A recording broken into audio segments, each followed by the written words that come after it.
We're on now. Can you tell the difference? Mm. We're officially on. All of the chit chat is over. Okay. Would you introduce yourself, please? I'm Rebecca Lucy Taylor. My artist name is Self Esteem. I'm coming to you live from sunny Margate in Kent in the UK. And I will tell you, you see, this is a threat and a promise. My daughter, who is just about to turn 20, is going to spend her junior year of college in Exeter next year. Oh, amazing. Assuming Yeah. she's allowed. And so therefore her dad will definitely be out next summer for a couple of weeks because amazing. I've got to do the Manchester, Liverpool, London, Sheffield. Yes, man. Sheffield, as I said that, et cetera, et cetera. So I like revisionist history because the internet is a really screwy place. And 9 out of 10 conversations that you've done, and I have watched many of them, lead to the same damn questions. And we'll get to some of that, but I get bored really easily. So we got your slow club. You had some pretty good numbers on Spotify there. You did okay. You picked up your guitar at age 16. There's the drums. There's my friends Django, who I have had on the show, and they have been tortured by the same level that you have. And they're going to do something that you're going to do at the end. And we could go on. Let's see, your dad was a musician. But here's something before we talk about the real stuff. How many male interviewers, how many males have you talked to? Every time I talk, it's like women just want to talk to you. Men are a little bit freaked out. Would you agree? I think so. And it makes me sad because I don't think I'm frightening, but apparently I am. But I think it. You're scaring me right now desperately. No. I'm so scared. No, and the thing is, I love men just as much as I love women. But I just have a problem with some of it, and I'm not quiet about it. And I guess it's easy to just like give me a wide berth than it is to come and try and have a conversation with me. So, but that's fine. So, what are you amazed? This is kind of the enemy breath mint question before we get to the real stuff. Okay. What are you amazed so far that no one has asked you, or what do you wish someone would ask you?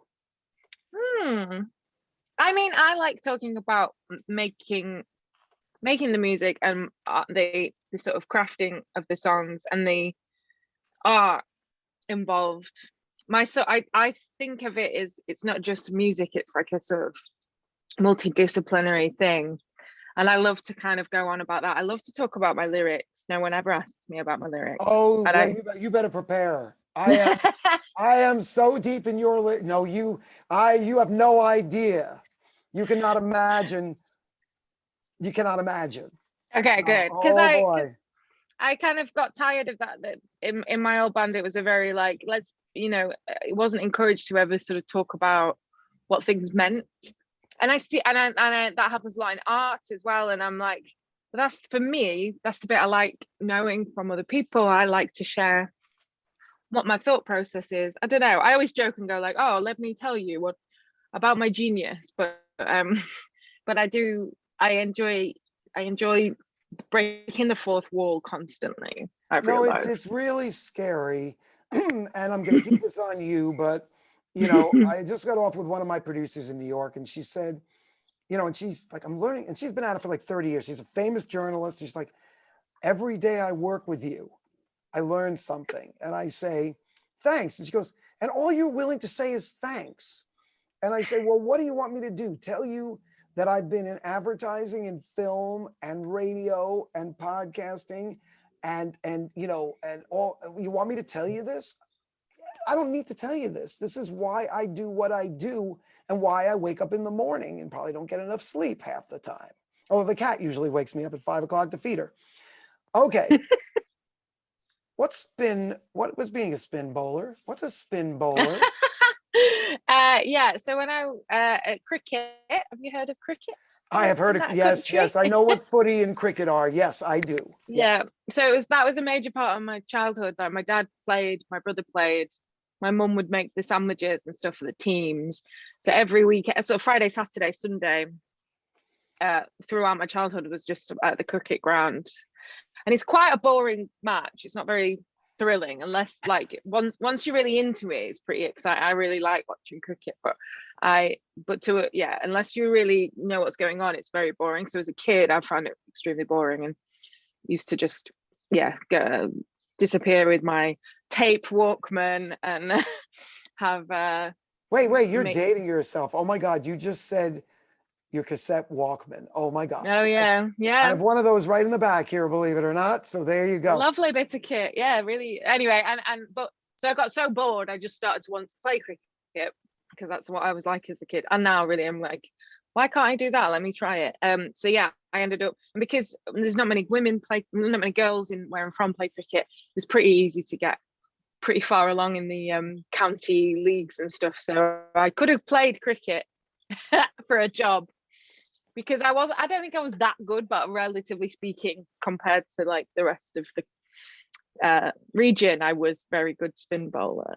But I quit it because the cricket ball that they use when you're under 16 is like a softer thing, but then as soon as you're 16 they turn it into the hard leather and cork thing, and I was just like, don't, like that flying in my head. I was like, no, I'm out. Broke my dad's heart. Everybody wonders why I have the most interesting conversations at cocktail parties, and I can say, you know what I learned about? I learned about a cricket ball. I am the ultimate expert now on spin bowling. Uh-huh. Okay. I have a bad habit of taking quotes and I relate to this. Most of my life, feeling like an alien, something is wrong with me. Mm-hmm. I don't think anything's wrong with you, but it's good that you feel it because you can pour it into the art. Yeah, I think honestly, last 6 months I've started to feel like there's nothing wrong with me, but like still, it took that long, and it's still like constant because I don't know. It's just all the things, isn't it? Like even in a room full of people, I just don't feel like I'm there or something. And I don't know, probably mental illness, but yeah, I put it in the music. It makes me feel better. I can't believe that I do this all the time, is making people react like it is, because I feel a bit like cheated. I'm like, no, but your Instagram makes me feel uncomfortable and like I've not got my shit together compared to you. And you're telling me, oh, thank you so much. I feel so seen by this song. I'm like, what? We're just bluffing. It's like wall to wall fakery. Oh, we're gonna go there. Fine. We're gonna go into that deep. But I mean, look, I have a partner. I mean, I have a daughter. There was divorces, but I have a partner that looks at me and she says, I don't get it. You're the most social person in the world. Like when you're in your comfort zone, when I'm with people like you, right? People that I like or people I identify. She said, but then I'll bring you to a party and you'll kind of stand there in the corner and you'll go and you're like quiet. She goes, when you're on, you're so on, but when you're off, it's really scary. It really creeps me out and it worries me. And I'm like, look at some of the books on my shelf, because I've got Eric Bogosian monologues and I've got The Denial of Death. And I just explained to her, and she's not an artist like we are. I mean, she's an artist in her own way, but she has a different outlook on life, and she doesn't have to perform every day, and she doesn't have to show, she doesn't have to prove herself. I mean, she does because she's in sales, but it's a different kind of proof. And so, the fact of the matter is that, your audience, my audience, I let them in the underwear drawer, as I call it. And sometimes it's a little smelly, and sometimes it's not quite what you want it to be. And sometimes you didn't, but you know what? You're not living life if you don't feel it entirely. Yeah, exactly. And that's what I'm realizing now is a gift and a blessing about me, that is I feel things so massively either way, whether it's high or low. And it's maybe a bit of a British thing, but yeah, my whole childhood, schooling, and then, my old band, like it was wrong to be that, to feel all these things, to be so vocal about it, it wasn't cool. It was, yeah. So I was sort of my true self or whatever, just only is now here. And I'm actually like so much mentally, my mental health is so much better because I'm not shoehorning myself into someone else's ideal of normal. But I still feel very shy. I realized that over the pandemic, like just really shy. And I think I hit like 15 and started singing in musicals and shows and plays and things, and became this sort of forced extrovert that I don't actually think I am. But even to myself, I didn't realize that. But then the lockdown, I felt very content and okay and soft and like smaller to myself in this way that I couldn't figure out. And I was like, oh, it's because I'm not performing at all, ever. Right. So when did the switch flip? You're in Slow Club, and you've already told me some things, and I get it, because as someone who's, worked, on big things for other people, and then had to become and then said, nope, F it. I don't care even about the money in the end. I've been building this little podcast thing for 9 years. And if I didn't have a partner that loaned me some money, I would have starved to death. I mean, so where did the switch flip? Do you remember where you woke up one morning or you were playing a drum solo and you just said, no, Yeah, there was, no. yeah. It was, I mean, we did the third record and that had like brass and strings on it and stuff. And we toured America with Mumford and Sons. And I was walking out there and playing to 10,000 people. And I'm like, I fucking loved it. Like I loved making those people listen to me sing about how I felt. And these sort of songs, this sort of, leaning into the soul kind of part of things and the sumptuous sonics I was like, okay, I mean, I was very unhappy, but I thought, oh, I can live like this if at least the gigs are like that, and if at least the sound is this orchestral thing, and if the pop songs are sort of moving to those like big choruses and all the things that you can hear in Self Esteem, I felt like I could handle it if we went there. And then there was just a discussion where it was like, didn't want any strings on the record, didn't want any brass, we really didn't want to do anything similar. And we'd always done this, like the slowest ascent, just that I now see as a positive thing, because I've never felt that yet, the going down. But I did think we've come this far. It's like 9 years of my life, and you don't want to do what probably would be the best thing for us as a band to get a bit more successful. Crazy, and I just couldn't. Right?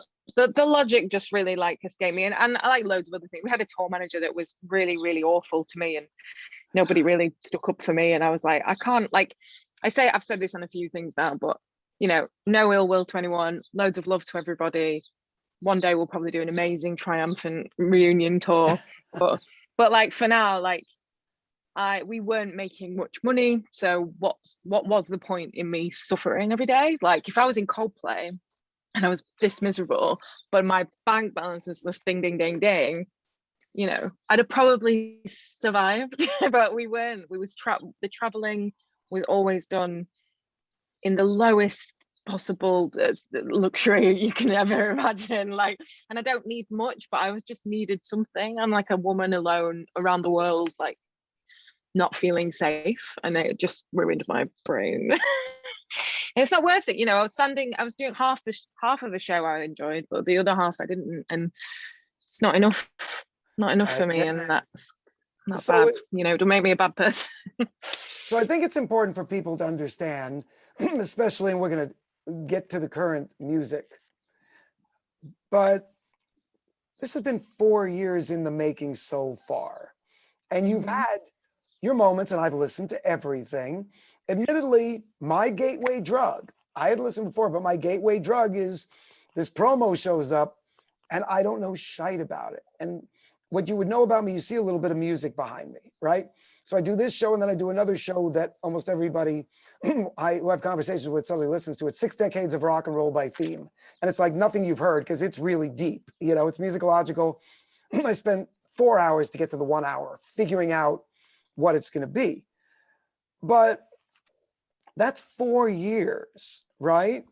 To figure out your tone, your sense of humor, your sense of irony, and fill in any other adjectives you want for what self-esteem, and notice I didn't say is already, but is becoming. Because I think I'm hearing a real work in progress that now is having an interesting time, which we'll get to after.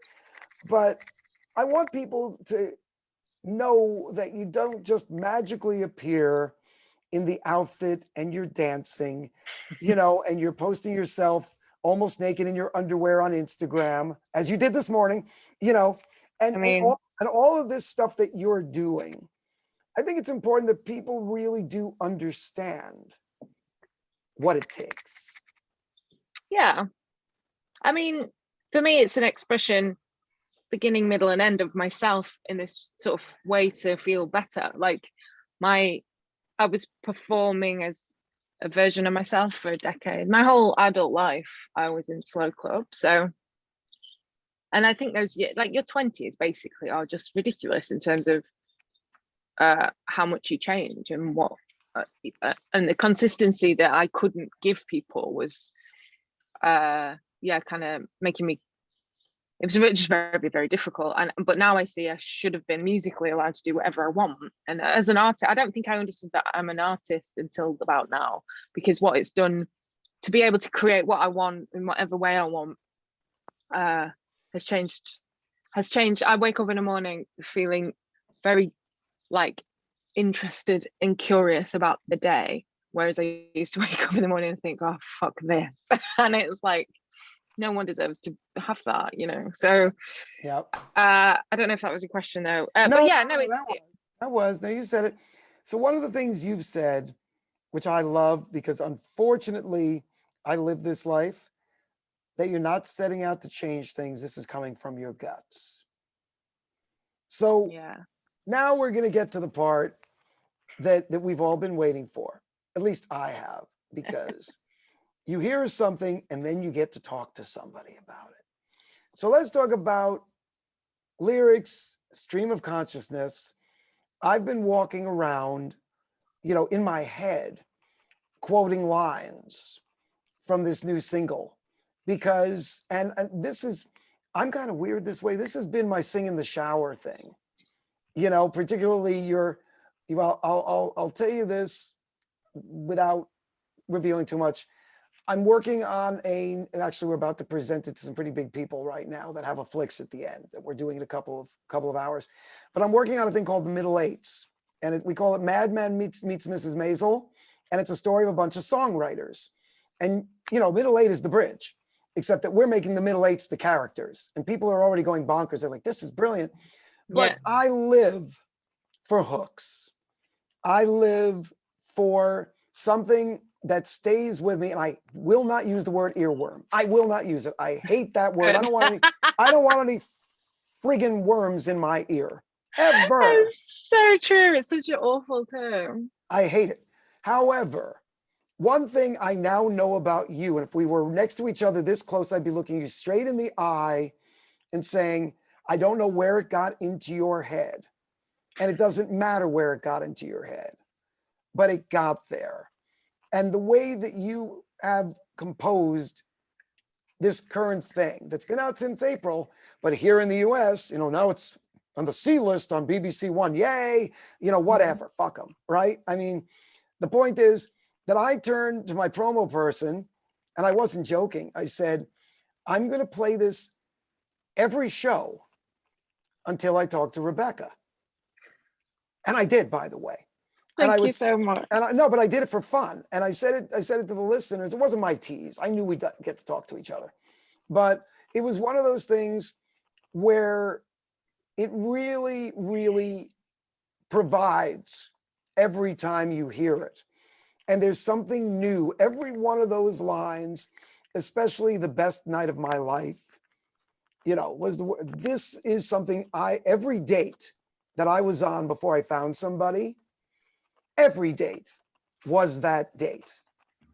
Even the ones that I thought went well later on, I kind of looked and you look back on all these people and you go, no. And that's not negative. I do not see that as negative. I see that as freeing. I see that as real. Stream of consciousness, when you're sitting down, this is not how did you write the song? Because you're going to be asked that a gazillion times. but I want to be in your head for a moment, because this is poetry. This is acting. This is a musical. This is a lot more. And I'm not overselling and I'm not hyping you. This is just how I feel. This is a lot more. It really spoke to me. And by the way, I know I'm not technically the target audience. You are, everyone is. But I am. You see, Yeah. but you see, I have a degree in rhetoric. I did that purposely. I know I'm not the but it's a certain type of human being that's the target. Yeah. Anybody that's outside that sphere is going to look and say, bloody hell, that's really weird stuff. Yeah. Right? Yeah. And how good is but how good is that?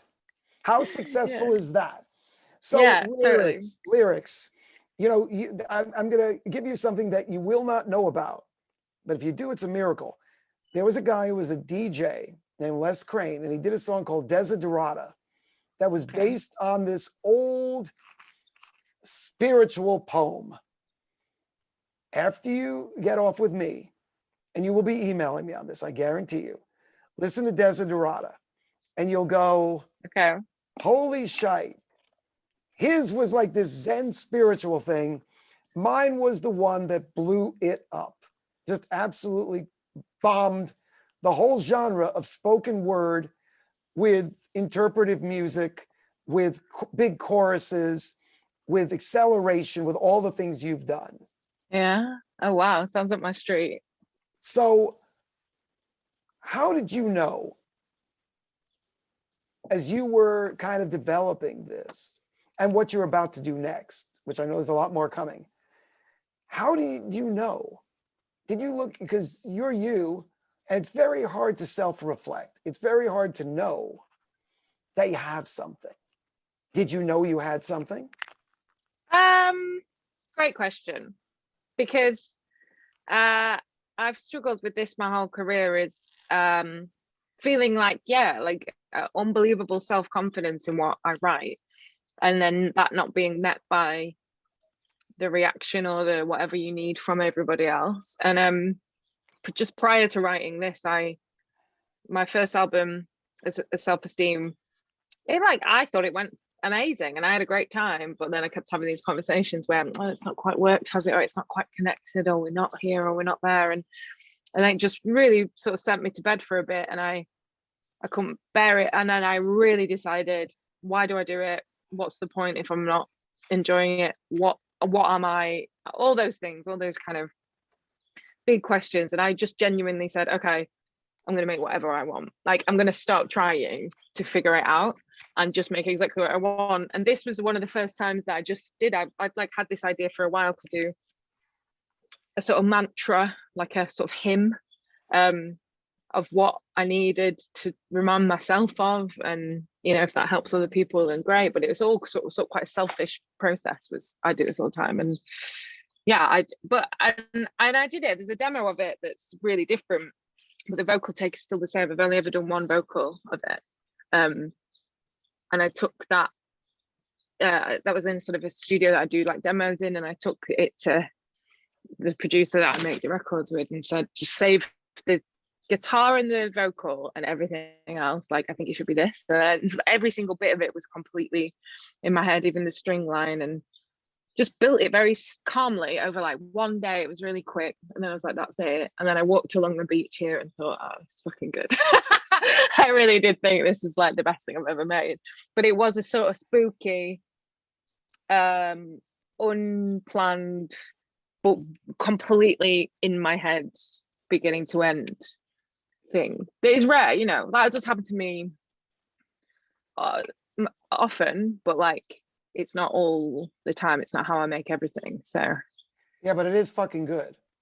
It's why we're talking, Good. Yeah. I mean, I did not think it would have this like reaction or the rest of it. And like, who knows, I still maintain that ethos that I got to recently, which is, I can make ends meet money wise. I have a home. I now have like an amazing chosen family, and like my life's nice. So the art and the music, if that goes well, lovely stuff. But at the very least, I will be doing it anyway. And so it's really fun.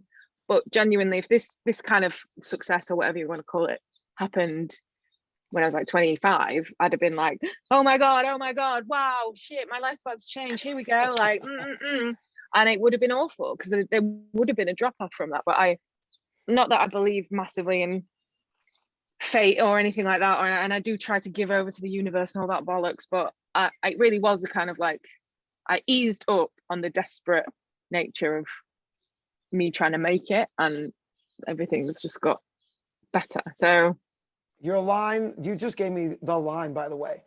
You know, I try to give into the universe all that bollocks. I mean, that says it all, doesn't it? Right? well, yeah, it's like half of No, me is I get like, it. I get it. I tell people that, you know, because like my partner in my business, he wakes up every morning, he meditates. And I'm like, and people are like, you don't do that. I'm like, no, I'm spiritual in my own way.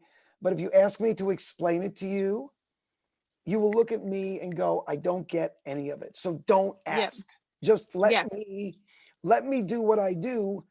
And if the result of what I do affects you in some way and gets you somewhere, yeah, then I've accomplished what I want to accomplish, you know, as a performer and as a writer and all the things that I do for a living, then I've accomplished it. And then, so this thing is just hitting here in the US. And the one thing I know is, for about 5 minutes, Zane Lowe used to call me up. I was the guy who, back when he was on BBC One, I was his "Will the band make it in America" guy. And oh, literally, cool. I would be on his show. He would call me up and he'd go, "Dennis the Met." And our relationship's all completely different. I'm not going to tell you what I think or don't think of him because it doesn't matter. But you can imagine the fact that I didn't say it.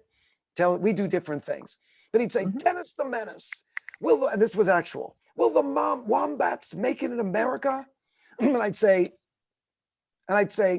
"Well, Zane, how light is a feather?" And he used to call me up afterwards and he'd go, "You're going to tell me that every time, aren't you?" I'm like, "You're asking me to be a professor on things that no one can control." But yes, I do have ears, and I do know I can make them. I do know that I have the ability, if I want to take any music and get it really far. You know, I've managed artists, which I don't like doing, but they'll come to me and say, "Take me to the next place." Yeah, And I'll say, yeah. "Okay, I'll introduce you to a ton of people. You know, I'll work with you. I'll develop some content for you. I'll work with you on your video. I'll do all that sort of stuff." But Jules Holland, I watched the you know, and again, I follow social, I do all the things. But again, I wanted to be in your head for that. And I was kind of like, you know, and I was watching the look in your eyes, which is what I do when somebody is on one of those shows, because I've been to a lot of those shows with artists and they're performing. And I know what it is and I know what it isn't. The lead up is immense. It happens in 15 seconds.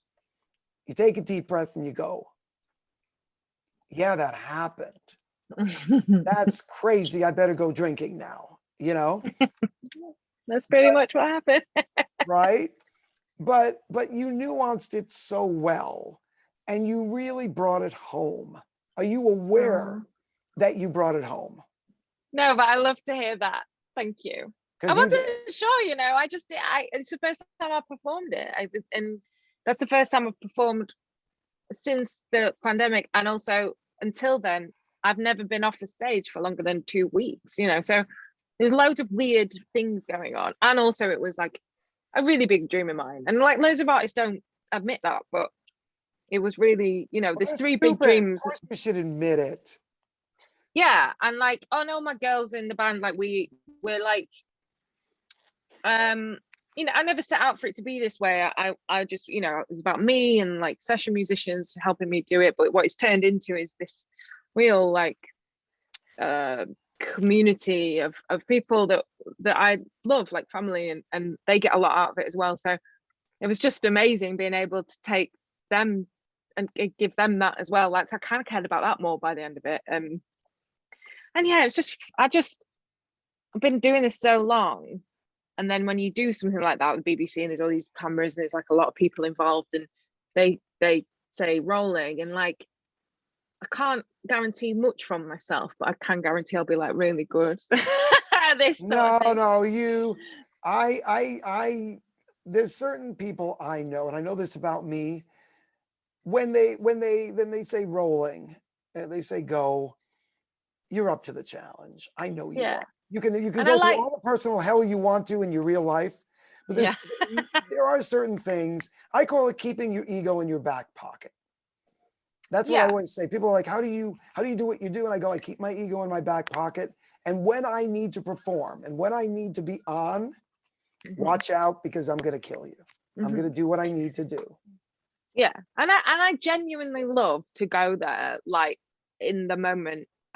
I kind of I don't remember being on stage more and more. I used to in Slow Club, but now I honestly, it's like I black out and just do it. And in this way, like I love performance art and stuff like Marina Abramovich and stuff like that. It's like my main inspo all the time. And I'm like, that sincerity and that commitment to doing what it is you're doing is what gets me excited. Feels like I take my shoes off at the end of a long day and think I've done the work today. Like I don't know why, but that's what it does to me. And on the sort of running alongside that is, you should just be joyful, because there's nothing more joyful than singing and dancing. And I don't know, that's a product of 10 years of feeling bad and having to look down on an acoustic guitar, I don't know, but I love it and I want to do more of it. And all I want success wise is to be able to, I'd love to travel again. Feels like, I don't know how you do that anymore. And like, I'd love to do more television and wider audiences. And I'm up for it all in a way that was kind of, in my old band, that was a bit sort of big, what's the word, like sort of penalized for those desires. I get it. Well, and I don't want to spend a lot of time on this, but I'm going to save you some time. Yes, you took dance lessons. Yes, you understand choreography. But really, what works about the video is those edits, those pullaways. You turn Oh, away, cool. Thank you. goes away. And again, I was creative director of a film festival for 15 years. So I've shot a lot of film in my time. Wow. But it just fit. It just fit because it really is, every time you turn away and every time it comes back, it's a fuck you. I love that. It is a visual fuck you. Yeah. Tell me I'm wrong there, and tell me that doesn't please you to know that that's the case. No, I'm so happy. Like when you met, because I directed all of the videos that are coming, and it's very sort of, no one wants you to do that. Everyone wants you to not do that at all. And I had to push to do it. And I, even when you're directing and you're the artist and you're a Libra who can't cope with life, I just constantly thinking like, no one's happy about it. And I don't know if this is the right thing to do. But again, just big, strong combo with myself. And I was like, you're going to look out into that room. It's going to be time. It's not going to be people saying like, yeah, this works. This is brilliant. Like, because the idea for I do this all the time video was like very simple and not a lot going on. And people definitely weren't sure if it would work. And yeah, I just stuck to it. And the fact that anyone has watched it and felt that journey and felt that it's a fuck you every time, and I'm growing with power each verse, and by the end I am absolved of it all. And I think the most powerful thing you can ever say when someone isn't very well is just, you'll be all right again. Like, what a concept. I know. Yeah. I know. Okay, can we get rid of something once and for all? Ready? So there's the Me Too era. There's girl bosses. And ready? Here I'm gonna, if you don't know where I'm going, get ready. I'm bisexual. I gotta tell you something. Oh, no. Every woman that's watching that video is in love with you. Every guy that's watching that video is in love with you. Okay? Let's leave it at that. My partner, Debbie, says to me, and it's really a salient truth. She says, I know, all your dating, and you were married and you did all these things, so, and you had a kid, so you can say, hey, I've lived a life, it's fine. But she said, you'll be with an artist, and even when we're together with an artist, and she'll say, and I'll come home and I say, boy, do I have a crush on her. Right. And she goes, I love that because, you don't say it with guys as often, a couple of times, but the point is that I see that video, I heard the music first, and that's why I had the crush. I didn't have the crush because I was looking at you physically. I had the crush because I was listening to the music and I thought, this is someone I want to be friends with. Right. And I'm friends with so many artists in this exact way that I get all these texts and all these emails, and everybody's like, how do you even do that? And I say, because I tell the truth. I say, I have a crush on them. Right. So bisexual, seriously, you like girls, you like guys.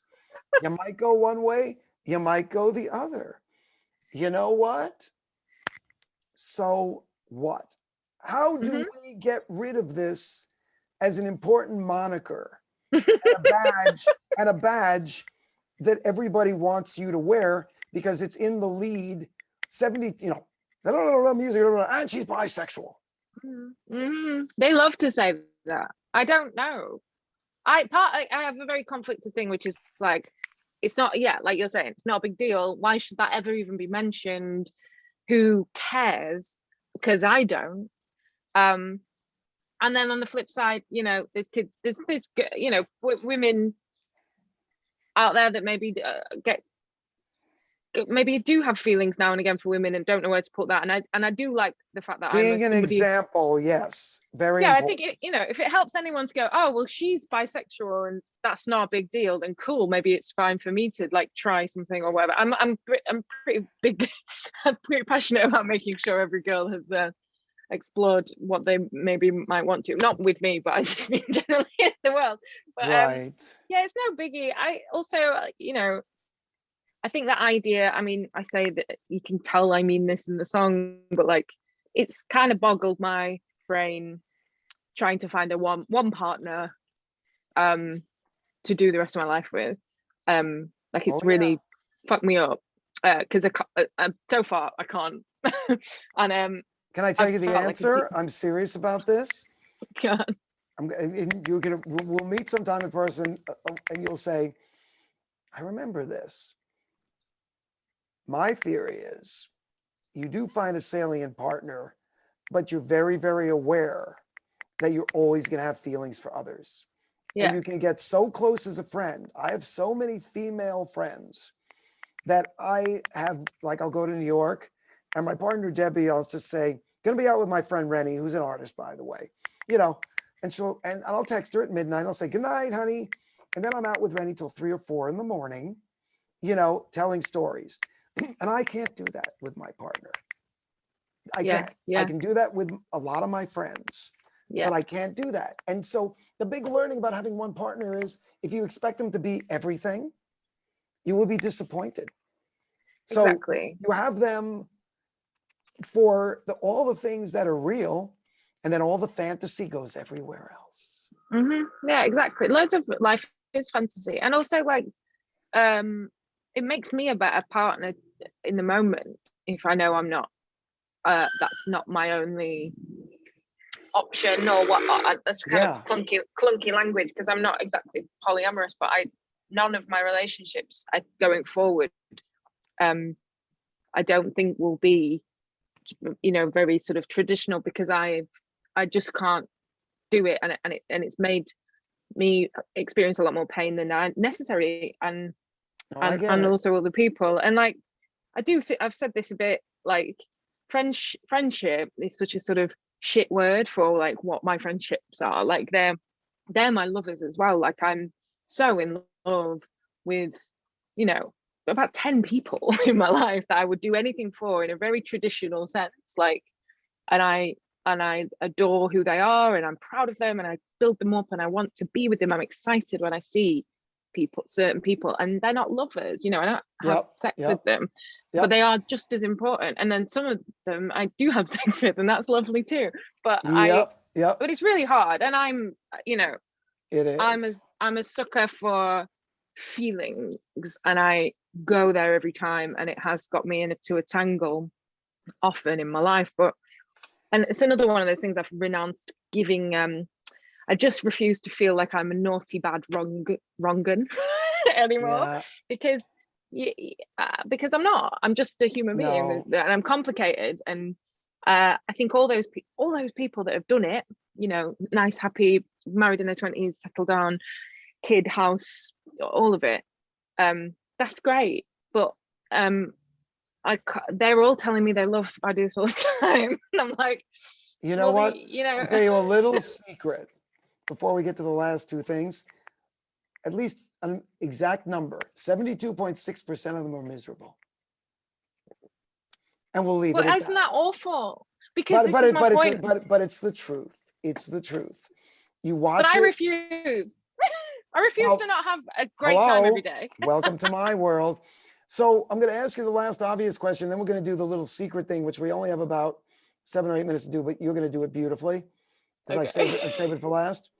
So obviously, there's more music because I saw the Instagram this morning, and we should send you the whole thing. Well, guess what?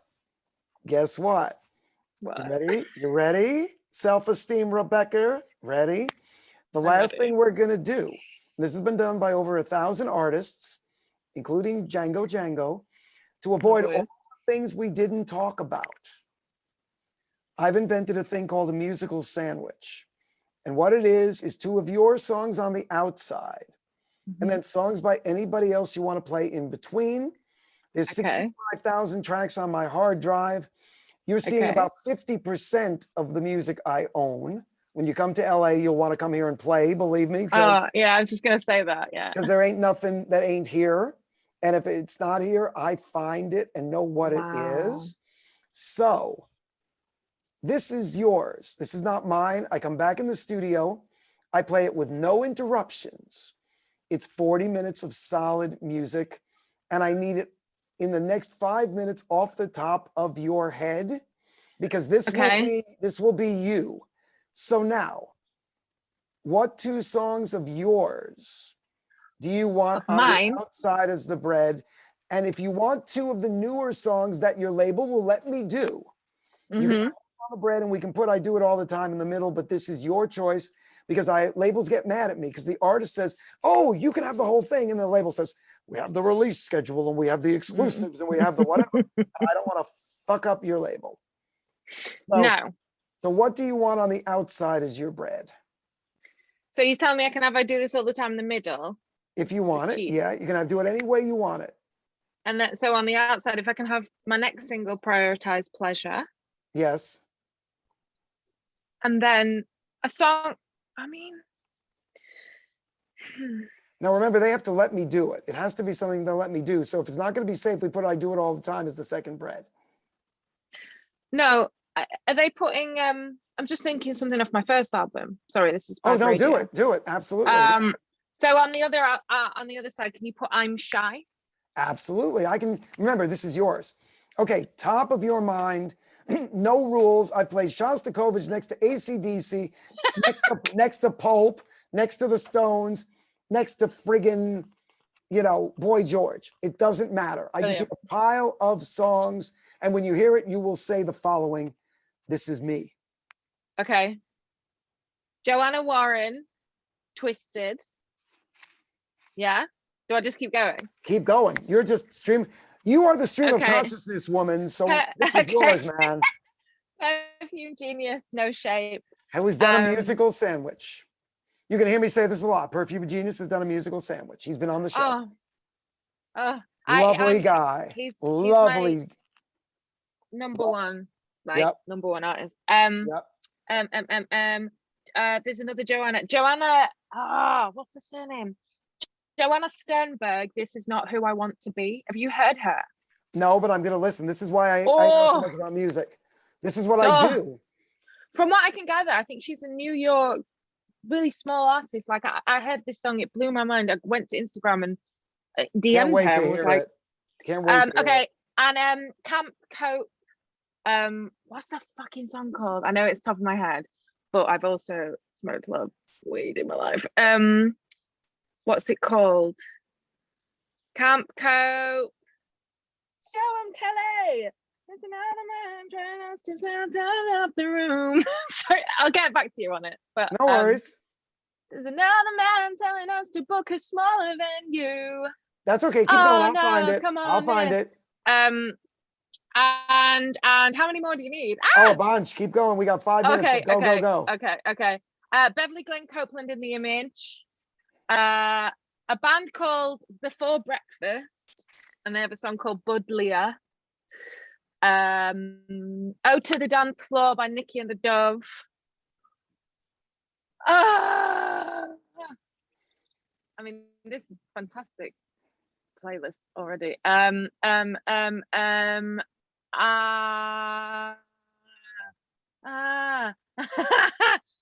How We Drift Away, Tim Heidecker. Bankhead, Kalila.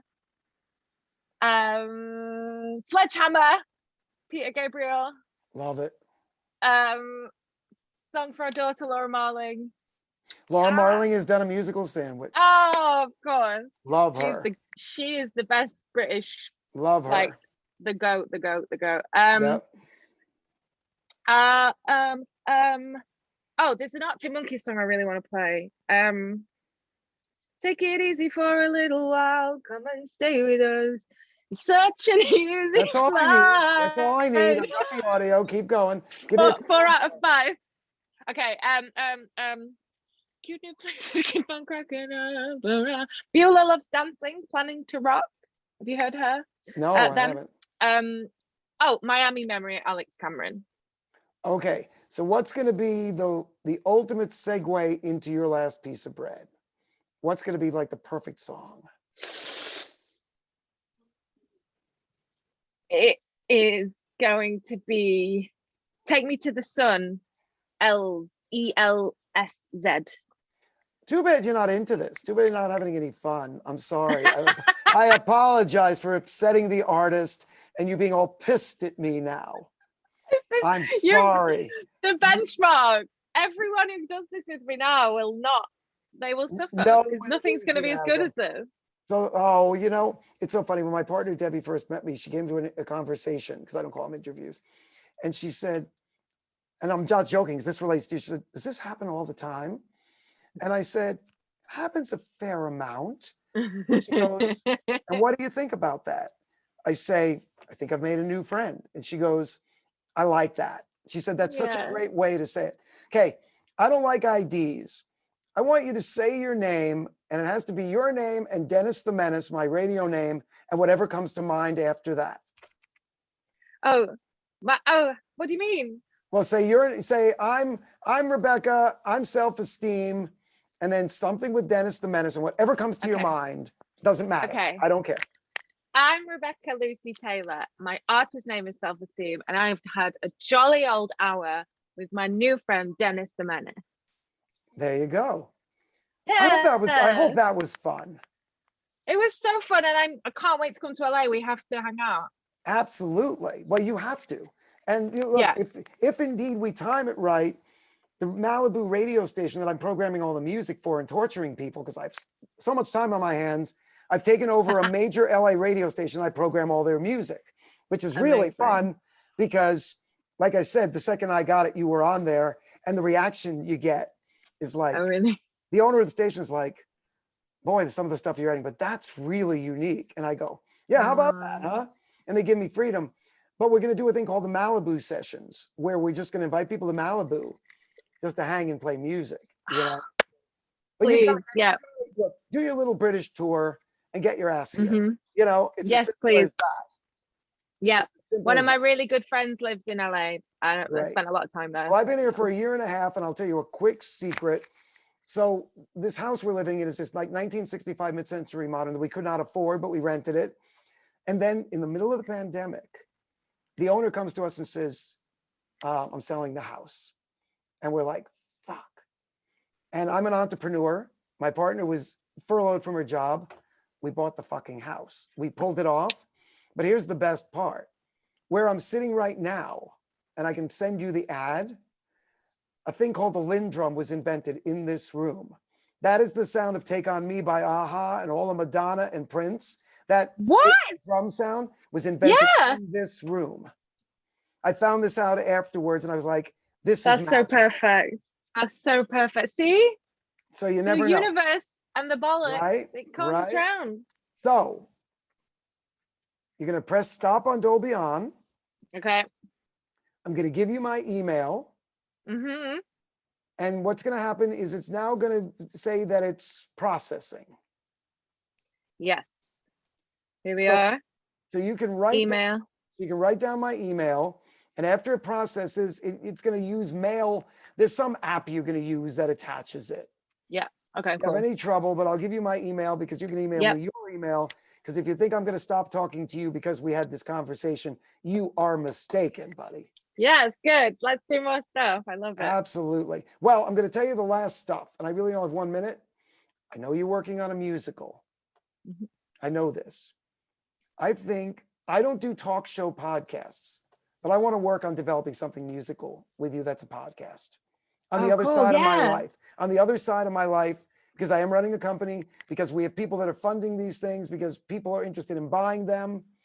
And I'm working on some really weird shit, but I think you and I could develop something as a podcast that would really be very different than anything else you're doing. Yes. Oh, I'm so down. Not that neither of us have the time, but let me give you my email. You're going to email me. I'm going to email you back, and then we're going to have an off-camera conversation, and we're going to talk. Awesome. Amazing. Thank you, Dennis. That's amazing. So I'd love you're to. going to send it to Dennis, Dennis, at POP. Actually, I'm going to give you the easy one. You're going to send it to Dennis at, oh, they're never easy. MENACEATTIC.com, Menace Attic, because that's the name of my other show, The Menace's Attic. Oh, cool. Okay. I was giving you my business, my other pop cult one, but you'll be getting stuff from that too, because I'm going to send you some of the things we're working on to trip your imagination, because we're doing some really wild stuff. Amazing. I love it. Thank you. This has been so much fun. Yes. I knew we'd get along, man. I knew it. Yeah, me too. I knew it.